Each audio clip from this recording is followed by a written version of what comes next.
Adam Isaacson here with Crawford Company with your tech tip of the day. Today's tech tip is on garbage disposals.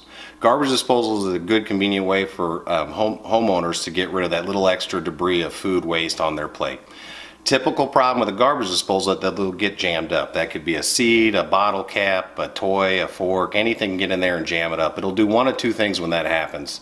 One is it'll actually seize up and trip a little breaker in the garbage disposal, so you'll just hear a humming when you turn it on.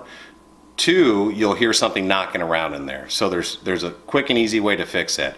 First is always unplug the garbage disposal. So simply come down here, follow the cord that goes to the garbage disposal, unplug it.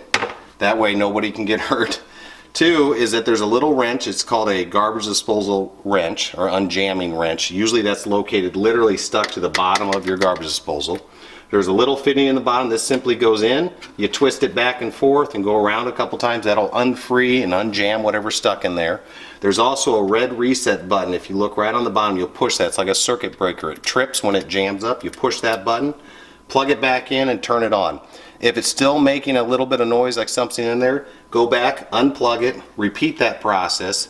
With the power disconnected, now you can put your hand into the garbage disposal through the top of the sink, right through the drain, fish what's ever in there out, plug it back in, turn it on, and make sure it's good to go.